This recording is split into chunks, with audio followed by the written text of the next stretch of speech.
Japan के एक पुरअमन कस्बे में नोबिता नामी एक प्यारा सा लड़का रहता था। नोबिता अपनी मेहरबान तबीयत की वजह से जाना जाता था, लेकिन वो अक्सर अपनी बेतरतीबी और सुस्ती की वजह से मुश्किल में पड़ जाता था। इसके बावजूद उसके दोस्तों का एक ग्रुप हमेशा उसकी हिमायत करता था, खास तौर पर शिजुका, एक ज़हीन और मोहब्बत करने वाली लड़की जो हमेशा उसकी मदद के लिए मौजूद रहती थी। एक दोपहर को नोबिता अपने कमरे में ख्वाब देख रहा था कि अचानक उसने एक नरम घंटी की आवाज सुनी। तजस्सुस के आलम में उसने आवाज का पीछा किया और अपनी अलमारी में एक छोटा खूबसूरत डिब्बा पाया जो हल्की सी जादुई रोशनी से चमक रहा था। जब उसने डिब्बा खोला तो रोशनी की एक किरण निकली और एक पोर्टल बना दिया। बगैर कुछ सोचे समझे नोबिता उस पोर्टल से गुजर गया और अपने आप को एक खूबसूरत जादुई जंगल में पाया। उसी दौरान शिजुका वॉक के लिए बाहर निकली हुई थी। उसने नोबिता के घर से वही रोशनी की किरण देखी। अपने दोस्त के लिए फिक्रमंद होकर वो जल्दी से वहाँ पहुँची और पोर्टल को अभी भी खुला हुआ पाया। उसने भी उसमें कदम रखा और उसी जंगल में मुंतकिल हो गई। नोबिता, तुम कहाँ हो? शिजुका ने पुकारा। उसकी आवाज दरख्तों के बीच गूंज रही थी। शिजुका,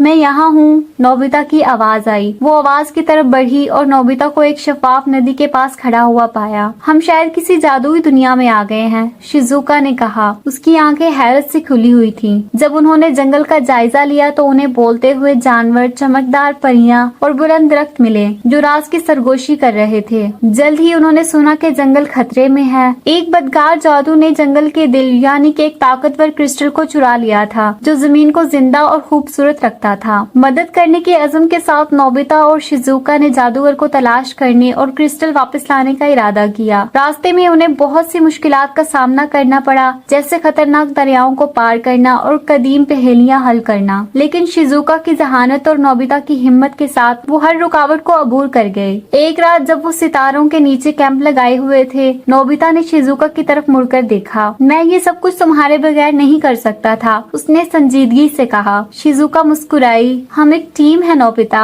और हमेशा रहेंगे। आखिरकार वो जादूगर के तारीख किले तक पहुंच गए। अपनी जहानत और बहादुरी से उन्होंने गार्ड्स और चालों से बचकर जंगल के दिल को एक बुर्ज में पाया। जादूगर सामने आया, बदकार हंसी के साथ। तुम मुझे कभी शिकस्त नहीं दे सकते, उसने तंजिया अल्फाज में कहा। लेकिन नोबिता और शिजुका ने मिलकर शिजुका की तेज सोच और नोबिता की अज़म इस्तेमाल करते हुए जादूगर को चकमा देकर क्रिस्टल वापस हासिल कर लिया और उसे जंगल में उसकी सही जगह पर बहाल कर दिया। जैसे ही जंगल दोबारा जिंदा हुआ, जानवर और परियां अपने हीरोज के लिए खुशी मनाने लगे। नोबिता और शिजुका ने एक दूसरे की तरफ देखा, जो कुछ उन्होंने हासिल किया था उस पर फख्र करते हुए। जब वो पोर्टल के जरिए घर वापस आए तो उन्होंने अपने आप को नोबिता के कमरे में पाया। जादुई डिब्बा अब एक आम सा जेवर था। उन्होंने एक दूसरे को देखा और जान लिया कि उनकी दोस्ती इस सफर के जरिए और भी ज्यादा मजबूत हो गई है। शुक्रिया शिजुका, नोबिता ने कहा, हमेशा साथ देने के लिए। हमेशा साथ रहूंगी नोबिता, शिजुका ने मुस्कुराहट के साथ जवाब दिया। उम्मीद है ये कहानी आपको पसंद आई होगी।